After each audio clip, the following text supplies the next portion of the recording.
Hello everyone, welcome to EGN 3343 Thermodynamics, and today we are going to look at how to find the properties for pure substances.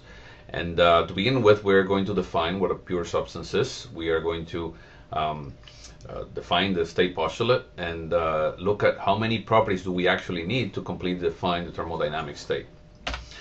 So let's look at the state postulate first, and it says basically that the number of independent properties needed to completely define the thermodynamic state of a system, or the state of a thermodynamic system, is one more than the number of possibly relevant work interactions.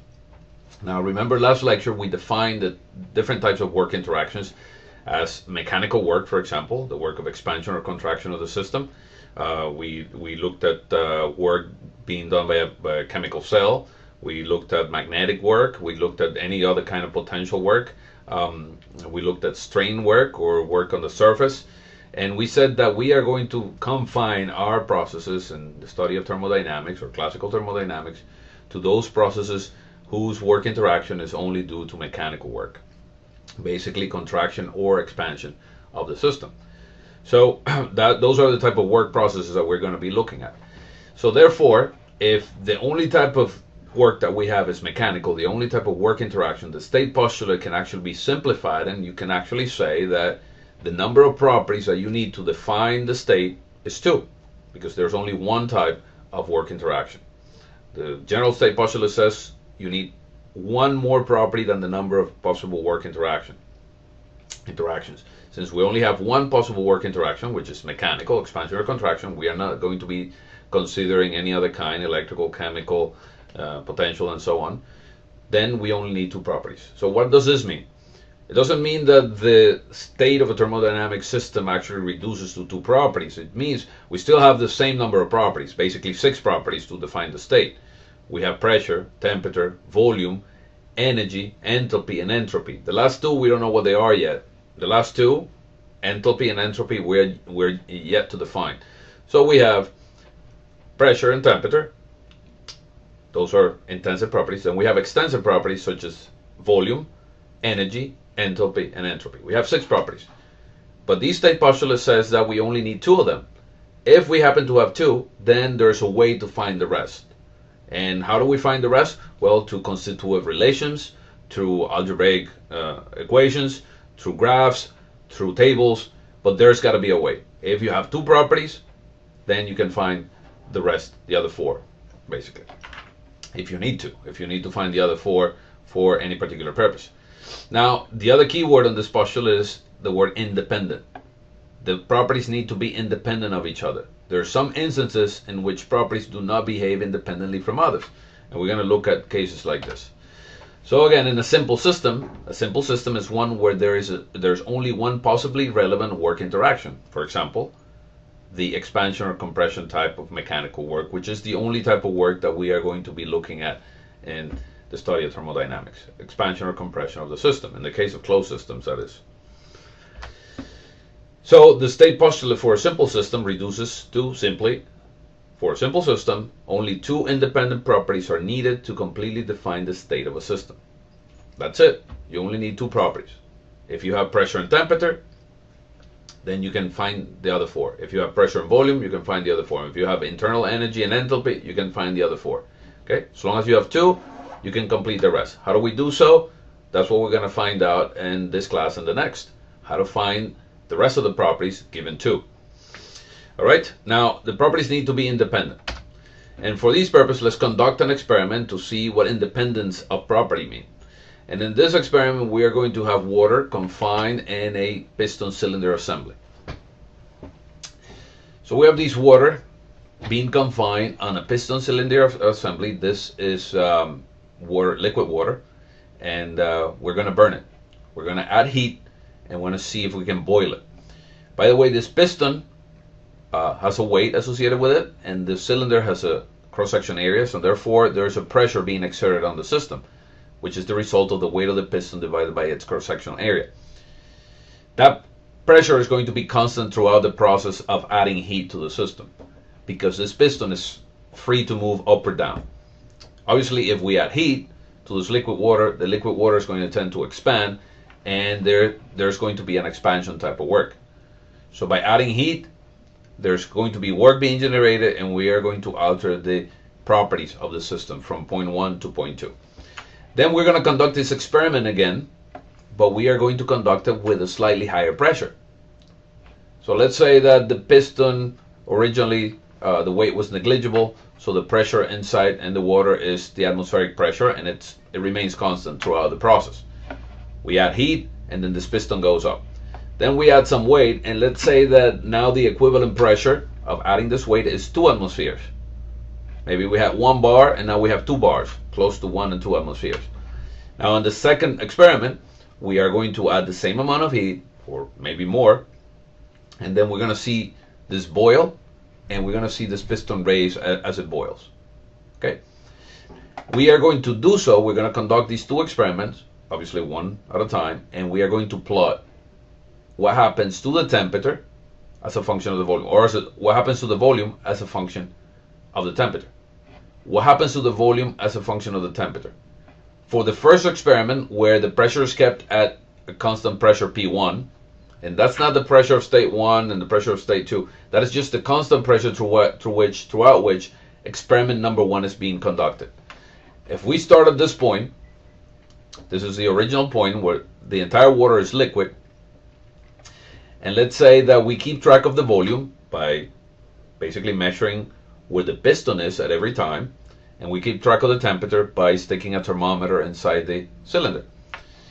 We keep track of the volume and the temperature, and we plot them for the first experiment. The first experiment, remember, occurs at a constant pressure P1. We start at this point, and as we add heat, we notice that the temperature starts going up.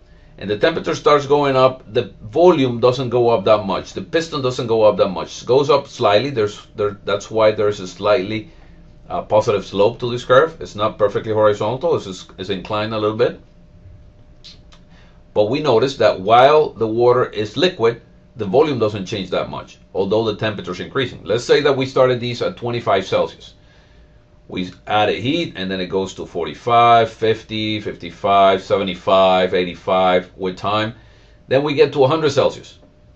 What happens at 100 Celsius? We start seeing bubbles being formed inside the cylinder.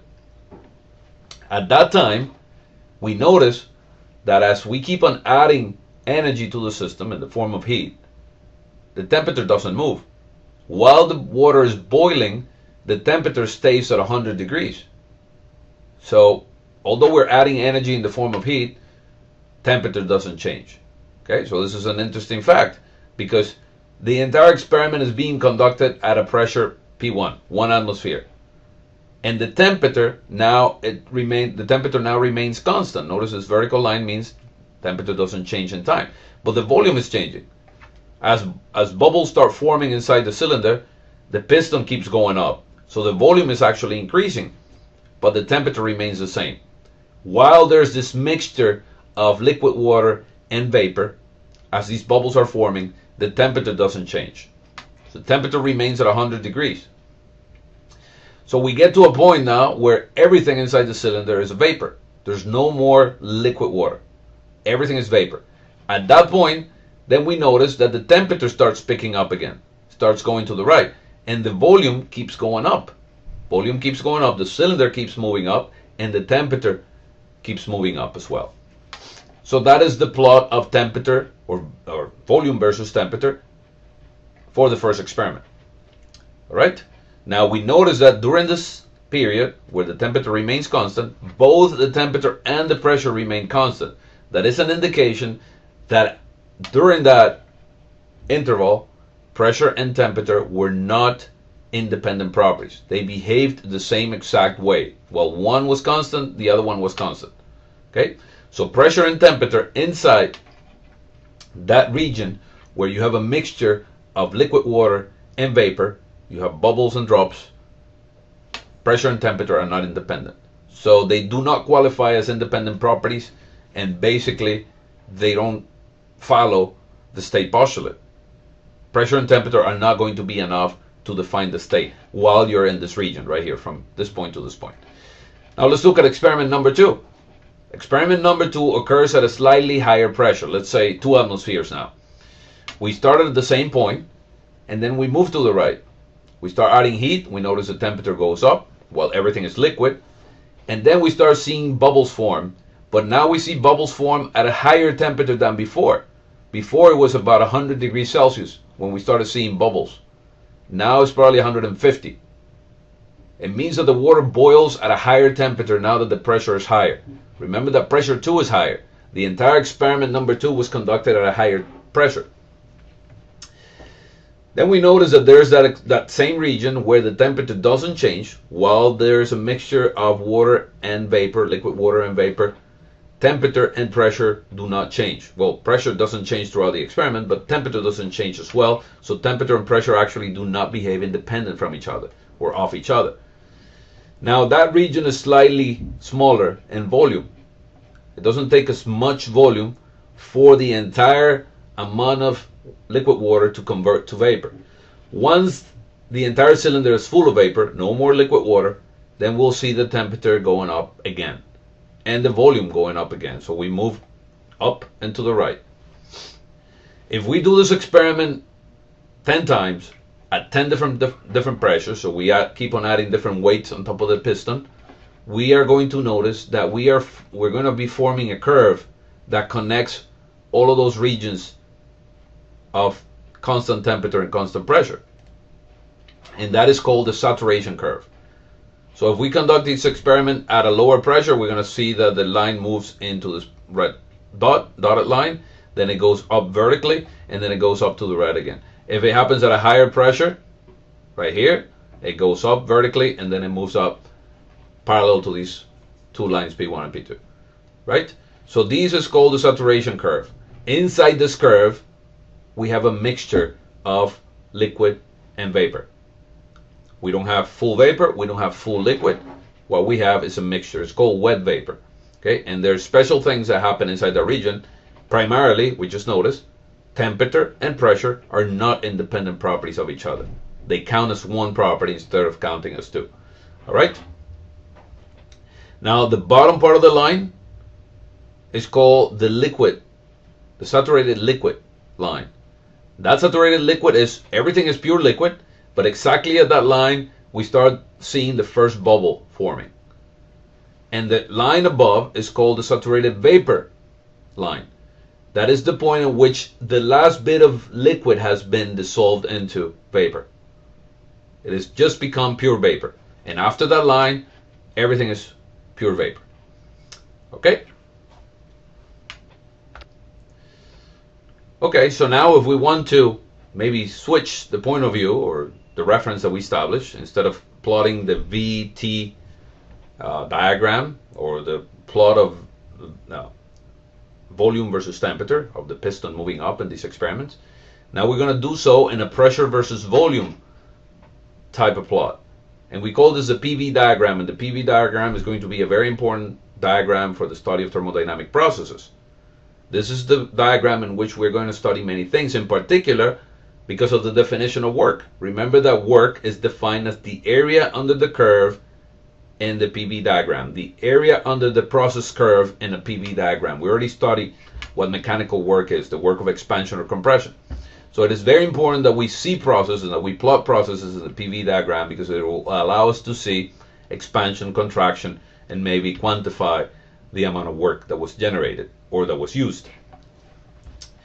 So in the PV diagram, remember, is a very important diagram to see. And for the case of pure substances which are these elements that are bound to change phase from liquid to vapor, or vice versa, from vapor to liquid. When we go from liquid to vapor, it's called boiling, and when we go from vapor to liquid, it's called condensating. We see that the top of the saturation dome is this area within which we have the wet vapor, the mixture of liquid and vapor. At the top of that saturation dome, we have something called the critical point. The critical point of a substance is very important. Every substance is a different critical point in terms of pressure, in terms of temperature, because beyond that point, there's no wet vapor region. A substance will actually go from liquid to vapor directly, or from vapor to liquid directly, without having the mixture. Remember, everything inside the saturation dome, everything inside this area is called the wet vapor region. We have that mixture of liquid and vapor. If the pressure is above the critical pressure, if you try to boil water, for example, above its critical pressure, you'll add heat, the temperature will go up, and then suddenly it will turn from liquid to vapor instantaneously without going to a bubble formation or anything like that.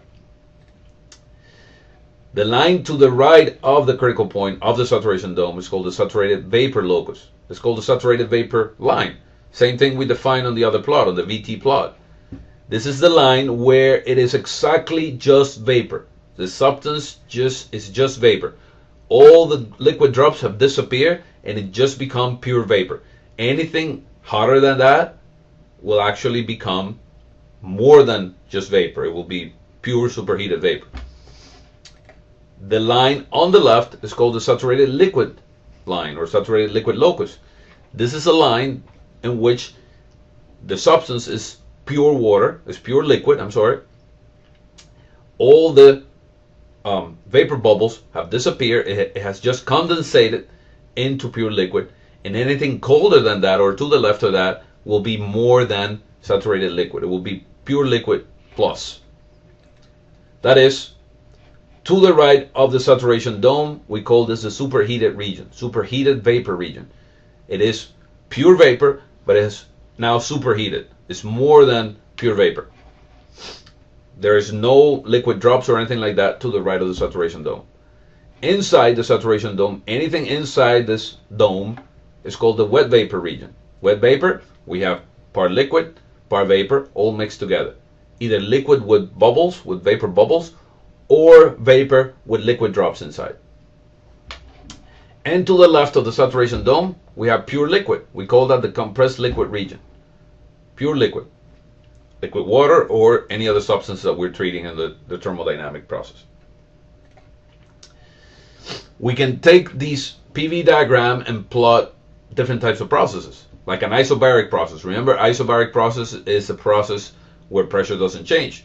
Like the two experiments that we just conducted. We just conducted two isobaric processes.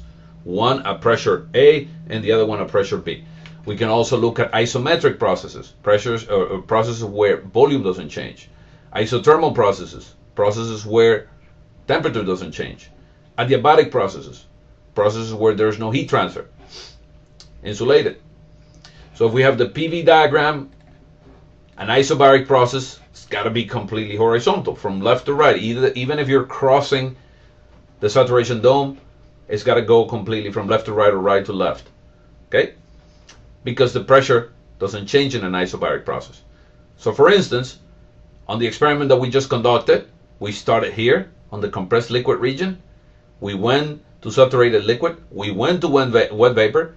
Then we went to saturated vapor. And then we kept going to the right to superheated vapor. Then we conducted the experiment again at a higher pressure. And we went from compressed liquid.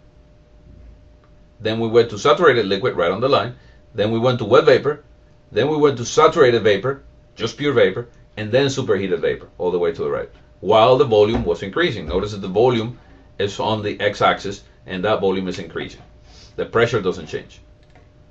Isometric processes, those where volume doesn't change, if we manage to conduct the same experiment, but now we keep the piston held up, we actually fix the piston. So this would be an isometric process where we don't let the piston move. What's going to happen is that if we start, let's say down here in the wet vapor region, and we start adding heat, we are going to see the pressure go up, like in a pressure pan, but the volume is not going to change. So we're going to go from the region of wet vapor, for example, if we start here, and we're going to go to superheated vapor, but it happens at constant volume. We can do so in a larger tank or in a larger pan, and we can conduct the same experiment. From the wet vapor region, we can move up into the superheated region by adding energy in the form of heat.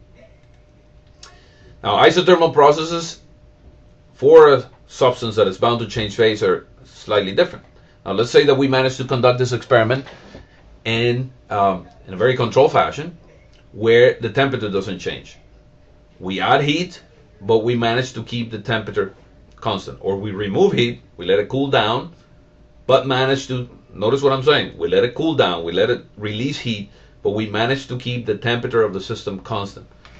This is the way this process is going to look like. Okay, now notice this is quite strange because you are not letting the temperature move. This is happening at a constant temperature. So let's say that you start way up here. You start here. This is compressed liquid. You start at a very high pressure, compressed liquid. Then you conduct a process in which you increase the volume and let the pressure go down, but you control the temperature inside. By some sort of control system, you don't let the temperature move. This is how the pressure and the volume are going to behave. Then it is all going to become saturated liquid. Then if you keep on increasing the volume, you'll notice that the pressure is not going to change anymore because now you're in the wet vapor region. Pressure and temperature are not independent of each other. Then it will all become vapor, no more liquid drops, and then it will go to the right. This is what's called an isothermal line. This is a line in the PV diagram that occurs at constant temperature. This is a constant temperature process in the PV diagram. Remember the relationships of the properties, of the fundamental properties of the thermodynamic systems in the substance. Pressure, temperature, and volume is a 3D diagram. What we're seeing is a slice of that 3D diagram. This red line is another process. It's an isothermal process at another temperature T2 that is higher than the temperature before, and it occurs the same exact way. Pressure goes down as volume goes up, then pressure remains the same as temperature remains the same, and pressure keeps and volume keeps increasing, and then it escapes over to the superheated region, and pressure keeps going down again while the temperature remains constant. And finally, we can plot an adiabatic process. It's not the same as an isothermal process. Isothermal means temperature of the system doesn't change. Adiabatic means we are not adding or removing heat out or into the system. Temperature can actually change, but we are keeping the boundaries of the system isolated, thermally isolated. We're not exchanging heat with the surrounding. And this is how that process will look like. We can add heat, and it will go into the superheated region, or by keeping heat, by keeping the system insulated, no heat, the temperature can go up by going up and the pressure going up, or the temperature can go down and pressure can go down by going to the right. All right, we'll conduct more of these experiments and we'll do more of these problems as we can practice this property relationships in pure substances. All right, now so according to the state postulate, and we're going to assume that we're talking always about simple systems, we need two properties.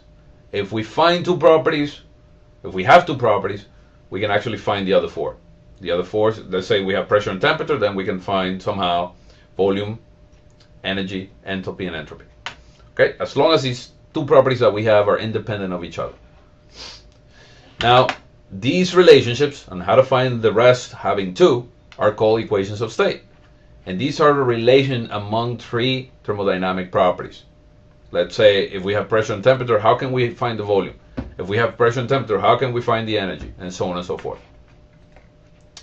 These relations may be algebraic, that means in the form of an equation. They may be tabular, or they may be graphical. Well, we just saw that there's a PV diagram, so that's kind of a graphical relationship of PV and T. Now, every single substance is a different PV diagram, and remember these are slices of 3D plots. So it's kind of very complicated to actually read things in scale directly out of these plots, who are in fact three-dimensional, and all we're seeing is slices. Remember, it's the relationship between P, V, and T. Three things. So we have a space, three coordinates. And what we're seeing is just a slice of each at a time. So what we have to do is rely on tables instead of using algebraic relations. Algebraic relations are very difficult for substances that change phase, because substances that change phase go to this region of saturation, and during these regions very strange things happen, like pressure and temperature becoming non-independent from each other. So it becomes very difficult to construct an algebraic formula that relates pressure, volume, and temperature all together throughout the entire range of phases, liquid all the way to vapor. So what we do is we rely on tables. Now, how do we use these tables?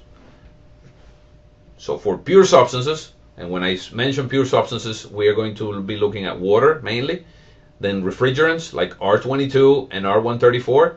Those are also substances that change phase. It just happens that they change phase at a much lower temperature than water. Instead of boiling at 100 degrees like water, they boil at 15 degrees or something like that, depending on the refrigerant, of course. So that's what a refrigerant is. Or ammonia, for example, another form of another pure substance, or alcohol, or let's say propane, another form of substance that can change phase and is very commonly used in thermodynamic processes. So we have to learn how to read these tables. And by the way, I've already posted these tables for you on Florida Online. So you go to Florida Online, you go to Contents, there's an entire section with tables, and you'll find, to begin with, the tables of substances such as water, R22, R134, ammonia, and propane. Those are the 5 properties or the 5 substances that we're going to be studying in this class. Okay, there's many more than those, but obviously we're going to confine our studies to those 5. Those are the most common ones, and in particular we're going to be looking mainly at water and R134A, this refrigerant 134A. So every single substance has a set of 3 tables. Okay, one table for when you're on the left of the saturation dome, when you're a compressed liquid. Another table for when you're within the saturation dome, including the lines. And another table for when you're on the right of the saturation dome, called the superheated region. So the first thing to do when using tables is, well, determine the substance. Obviously, you have to know what the system is composed of or comprised of. You have to know whether you're working with water or refrigerant. Then you have to determine the fluid condition, the phase. You have to determine whether you're in A, the compressed liquid region, to the left of the dome. B, C, or D. B meaning on the left line, C meaning inside the dome, D meaning on the right line, saturated vapor. Or E, on the superheated region, all the way to the right. Once you determine that, you can start looking for the right numbers on the table. Having 2 properties, you can extract the rest. Alright, so now let's assume that we are in the B or D region. B meaning saturated liquid, right on the left line, or D, saturated vapor, right on the right line. These are perfect liquid or perfect vapor. Saturated liquid just means liquid that just lost the last set of vapor drops or vapor bubbles. It just became pure liquid. And saturated vapor means a vapor that just became pure vapor. It just lost the last set of liquid drops. So what we do, we assume that the first known property is the pressure. Even if we don't have the pressure, let's assume that we know the pressure.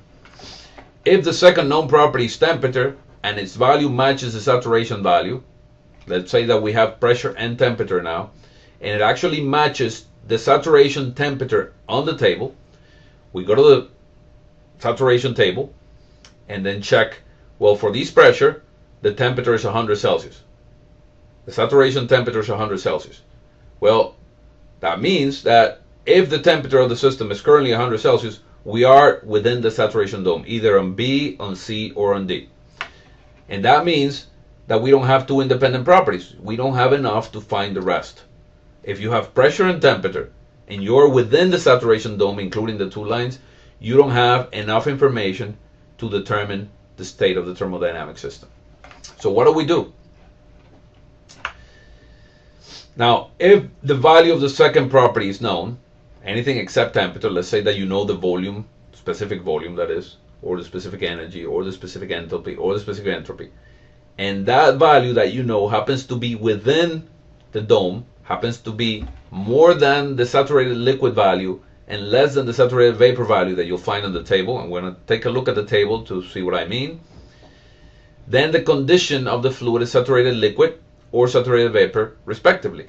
If it matches exactly the value of the saturated liquid on the left line, then you can say you're at saturated liquid. If it matches exactly the value at saturated vapor, which we call G, anything that's saturated liquid we call F, anything that's saturated vapor we call G.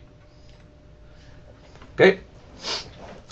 Now, if the value of the second known property matches the saturated liquid or saturated vapor value corresponding to known pressure or temperature, we go to the appropriate saturation table and read all properties directly from table, either from saturated liquid or from saturated vapor, either the F properties or the G properties.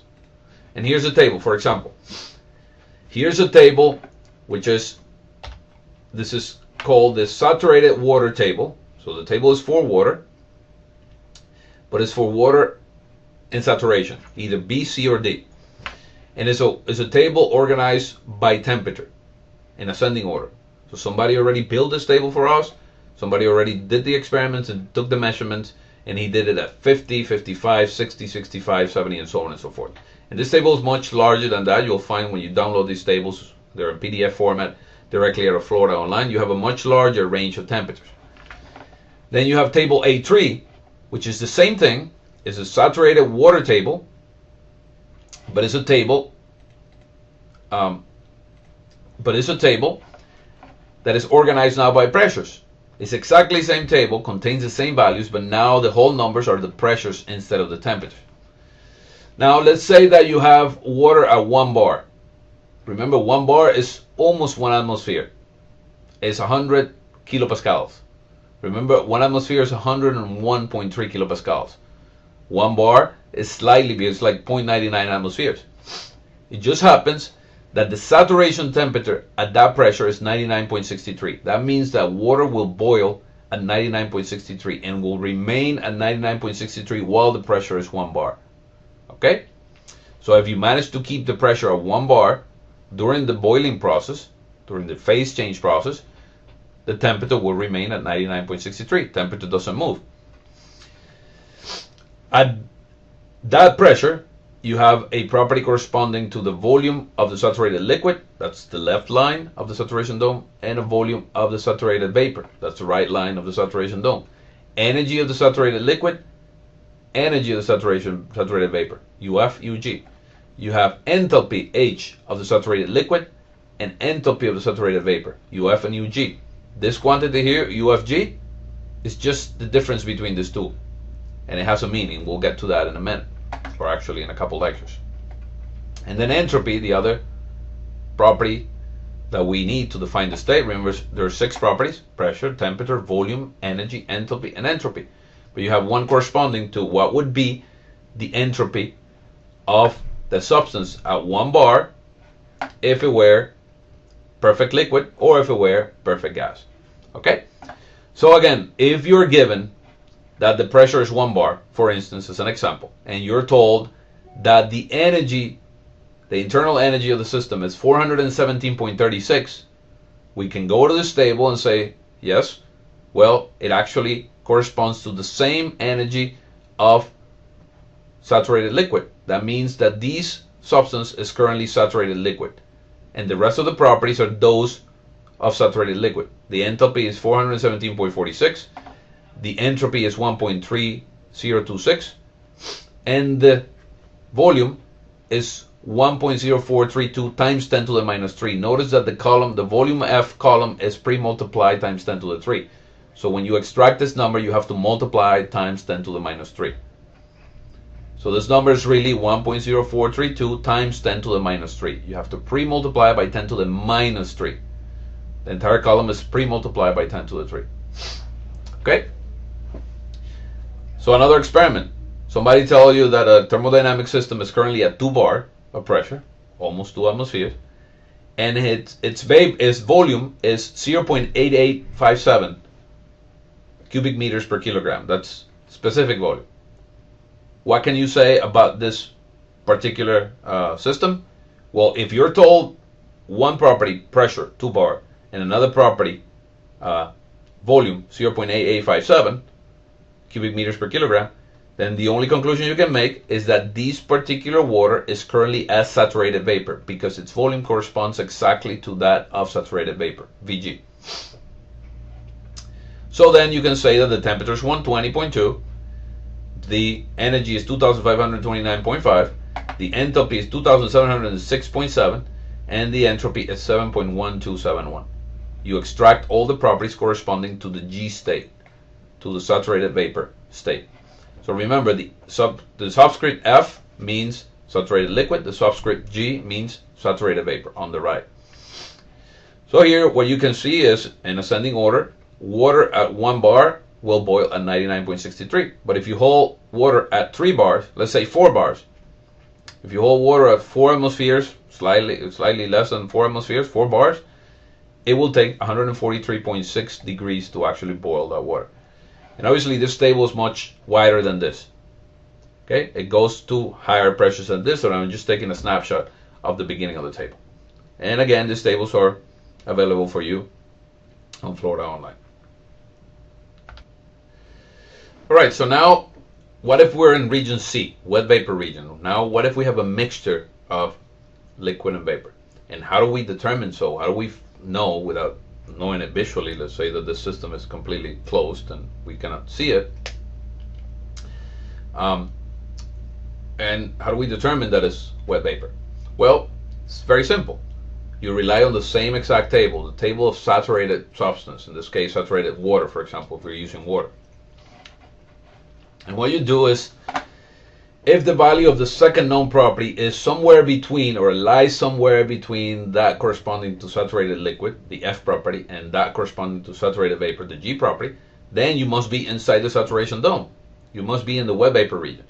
So if you're given the pressure, let's say 2 bars, and you're given the volume, let's say 0.6 cubic meters per kilogram, and that value of 0.6 happens to lie within the BF and the VG values corresponding to 2 bar, it must be that your system is currently inside the saturation dome. So now inside the saturation dome, we know that temperature and pressure are not independent of each other, so we need to define an additional property. It is a property that only exists within the saturation dome. It doesn't exist anywhere else. It doesn't exist in the superheated region. It doesn't exist on the compressed liquid region. This property is called the quality. We have to calculate the quality from second known property and corresponding saturation value. The quality is nothing but a proportion of how much into the dome are you, or how much into the dome is currently the system currently in. Is it too far to the right of the dome? Is it too far to the left inside the dome? Is it on the left line or is it on the right line? So it's just a proportion. Quality X is just a value between 0 and 1 that gives you a proportion of how much gas or how much vapor you have in the system compared to the total amount of mixture. Remember that inside the dome you have a mixture of liquid and vapor. So this property X is the amount of gas, is the mass of the gas or the mass of the vapor divided by the total mass of the system. And the way you calculate that, by having a property already defined, let's say that you're given the volume, and as I said, the volume is 0.6 at 2 bars, and you go to the table and find out that if this were a compressed liquid, you're talking about a volume of 0.001, and if this were compressed saturated vapor, you're talking about a volume of 0.88. So that volume of 0.6 is in the middle, but how much in the middle? Is it 60% closer to the right line, or 20% closer to the left line? So you do so by calculating the quality this way. Quality is equal to the property minus the saturated liquid property divided by the saturated vapor property minus saturated liquid property. It's just a proportion of how much into the saturation dome are you. 100% means, or 1 means that the system is on the right line. 0 means that you're on the left line, and anywhere between 0 and 1 means that you're within the dome. Okay? So if we look at this table again, let's say I give you, I tell you, let's look at temperature now. The temperature of the system currently is water, and the temperature is 120 Celsius. And I tell you that the volume of the system is 0.5. Now you notice that 0.5 is between these two values. Remember that this value is not 1.06, it's actually 0.0010603. You have to divide this number by 1,000. It's this times 10 to the minus 3. Remember that the specific volume of liquids is very small, so in order to accommodate all the decimals here, all the decimal points, we pre-multiply times 10 to the 3. So this is really 0.001. So if I tell you that the temperature of the system is 120 and the volume is 0.6, it's got to be in the wet vapor region because it's between these numbers. So you can actually calculate this quality by saying, well, is 0.6 closer to the right or closer to the left? And what you do is you say, well, it's 0.6 minus this number divided by 0.8919 minus this number. And that will give you about 0.75. Because 0.6 means that you're actually closer. This number is really close to 0. If you look at it, it's 0.001. And this number is 0.89. So if I give you a number 0.6, that means that that number is closer to this. It's about 70% to the right of the saturation dome. 70% within the saturation dome, but closer to the right line. For instance, you can do so in the pressure table. If I gave you the pressure and I gave you, let's say, the volume or the energy or the enthalpy. Let's say that I give you the system is currently at 3 bars of pressure and the energy is 2000. So you measure the energy with the measurement device and you manage to find out that it was 2000 kilojoules per kilogram. So what you do is say, well, if the pressure is 3 and the energy is 2000, that value of 2000 is definitely within these two. That means that the system is currently inside the saturation dome. We currently have wet vapor. How much wet vapor do we have? How much vapor do we have compared to the total amount of mass? That's the quality. So you say, well, it is 2000 minus 561 divided by 2500 minus 561. That 2000 is actually closer to the right hand side, so you'll get a value of quality of about 0.75 because it's closer to this right hand side. So 75% of the mixture, of the wet vapor mixture, is vapor. 25% is liquid. That's what quality means. All right. Now that's the complicated part about going into the tables. Complicated part is when you are in the wet vapor region, because things happen with the pressure and temperature. Pressure and temperature are no longer independent. You have to define this additional quantity or additional property called quality. So if you are to the right hand side of the saturation dome, all the way to the right hand side, outside of the saturation dome, called the superheated vapor region, or outside the saturation dome to the left, called the compressed liquid, there's no problems because all the properties are independent of each other. So having two properties means that you can have the rest. So let's see. If you're in the E region, that's a superheated vapor. If the value of the second known property is greater than the saturated vapor value corresponding to the known property, you first check the saturated table to see whether you are outside to the right or outside to the left or within. So if the value that you're given is larger than the one corresponding to saturated vapor, then you're definitely to the right of the saturation dome. We're going to do an experiment in a minute. So what we do is now we change tables and go to the superheated tables. And in that table, we go in with two properties and extract anything that we need. All right? So let me go back, let's say, to this saturated water table. And let's say I give you a thermodynamic system of water that is currently at 1 bar of pressure and the volume is 1.7 cubic meters per kilogram. If you look at these and say, well, this is 1 bar of pressure and I'm telling you that the volume is 1.7, let's say 1.8, well, that is larger than this.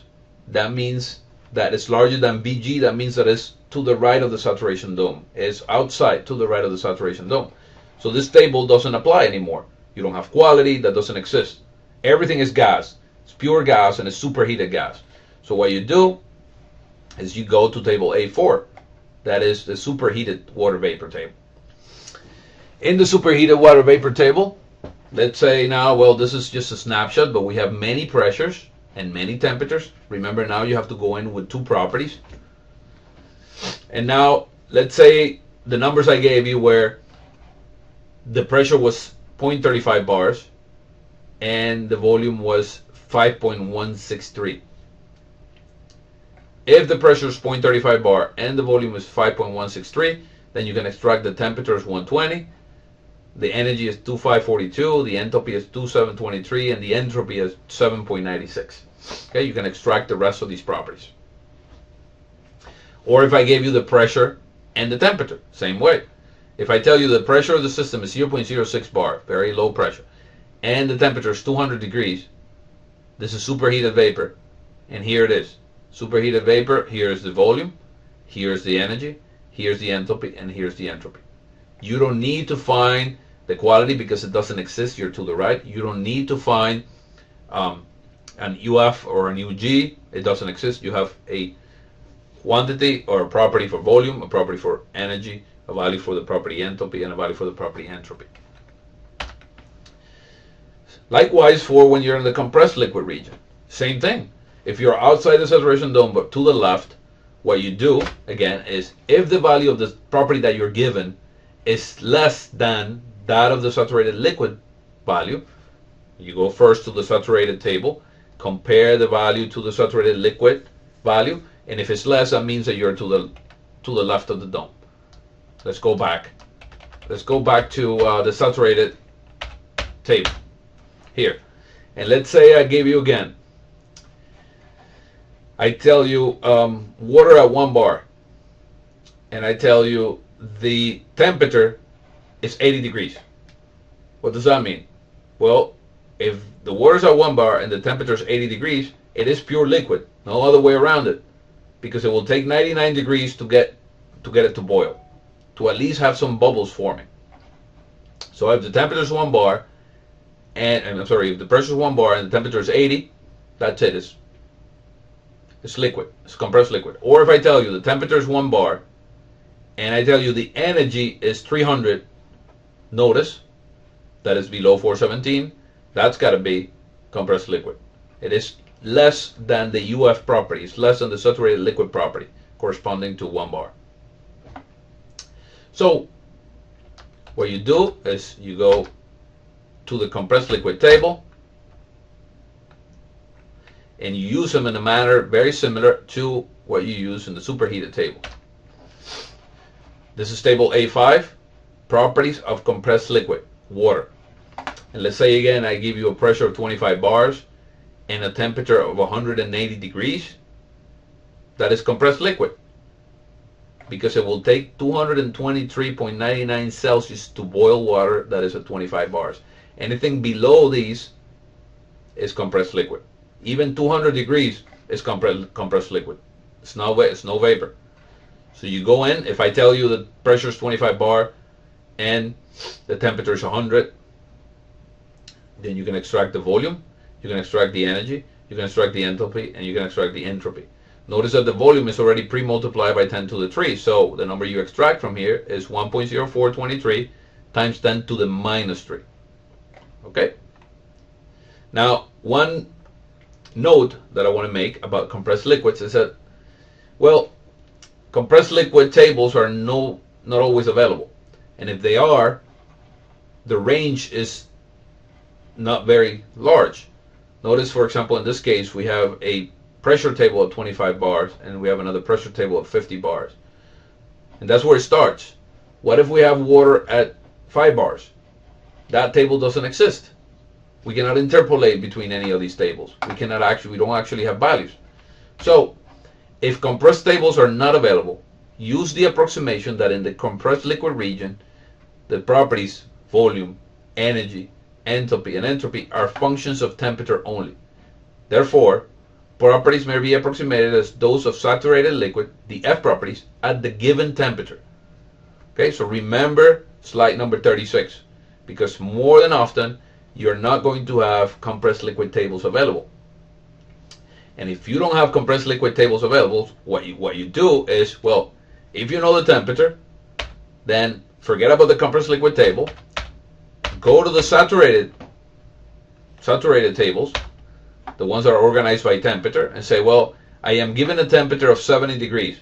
I am going to approximate the properties of these compressed liquid as this VF, UF, HF, and SF. I am going to approximate them as those of saturated liquid. And the reasoning behind this is that once a substance is pure liquid, its properties only change as a function of temperature, mainly.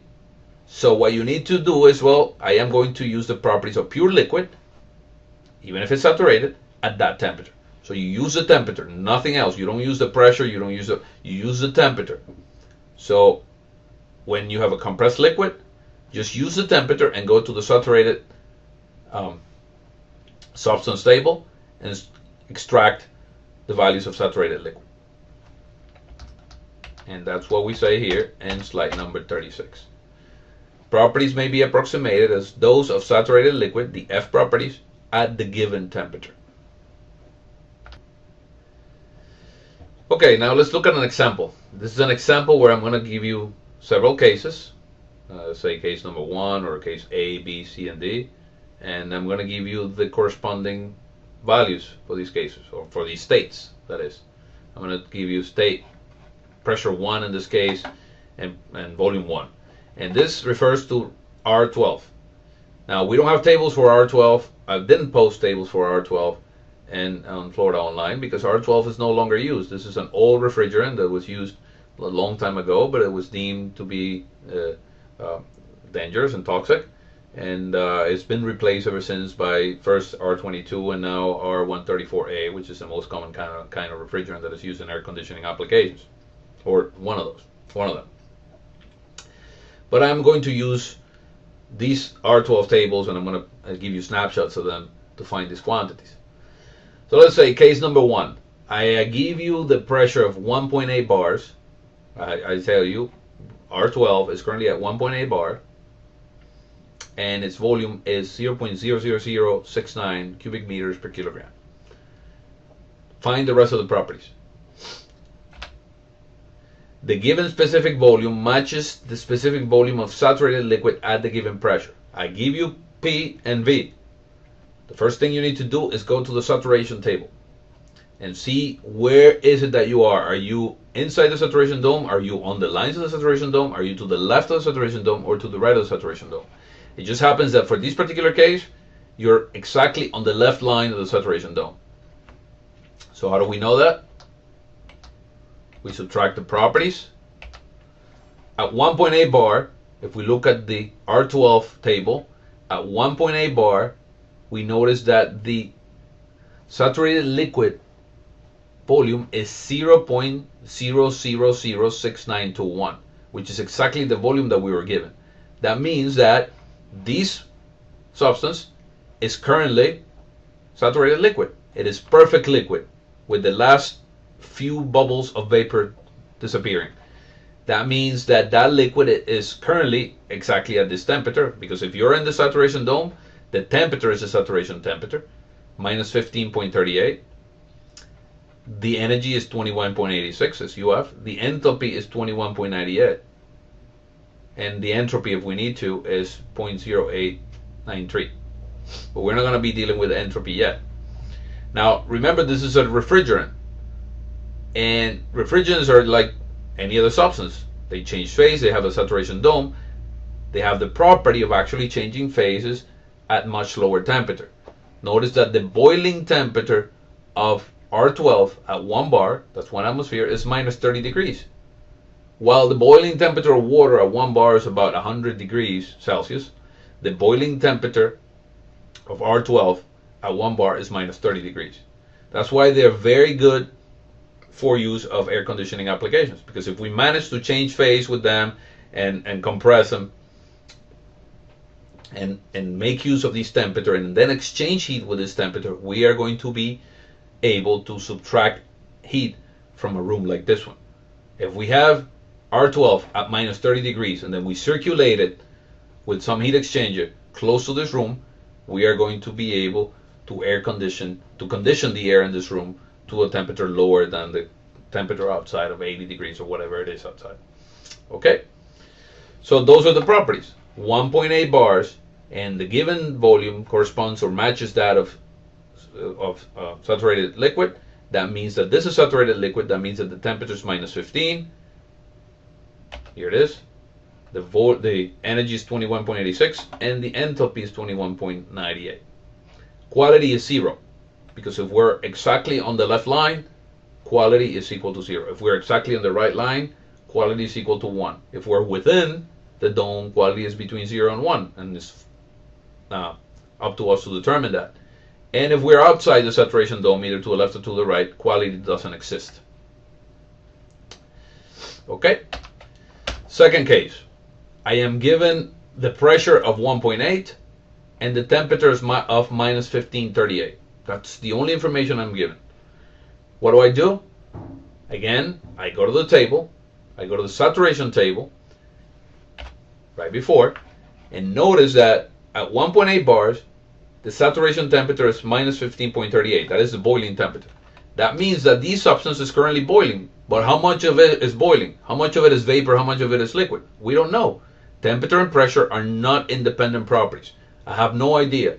I don't know how to determine whether this property is far into the wet vapor region or early into the wet vapor region. We don't know. There's not enough information. So these temperature and pressure, because they coincide, is not enough information.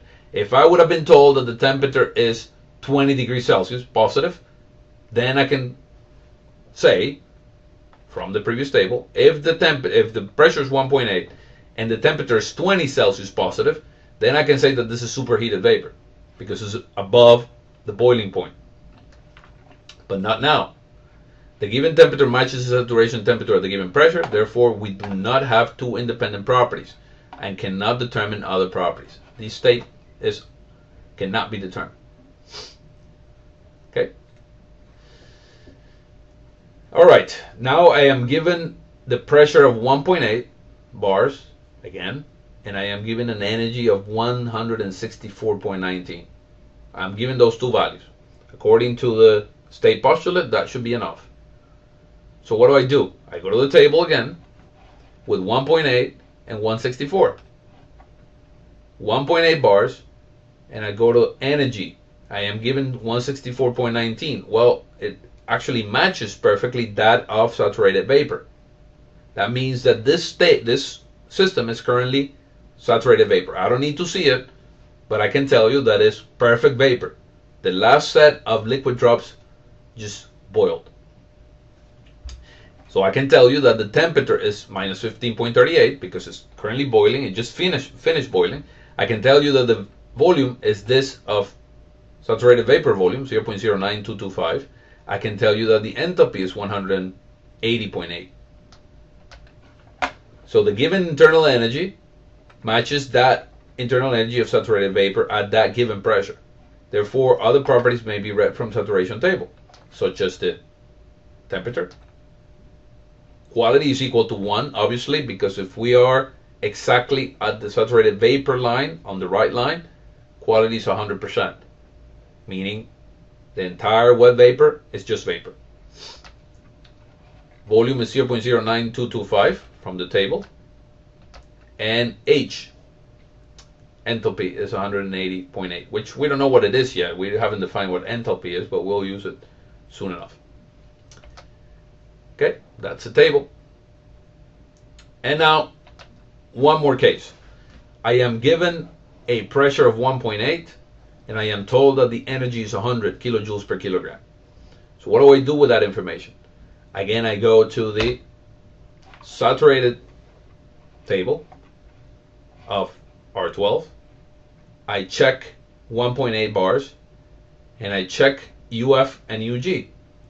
I am told that the energy is 100, which is exactly in between these two. It's in between 21 and 164. I don't know how much in between. I don't know if it's closer to the right or if it's closer to the left. I don't know yet.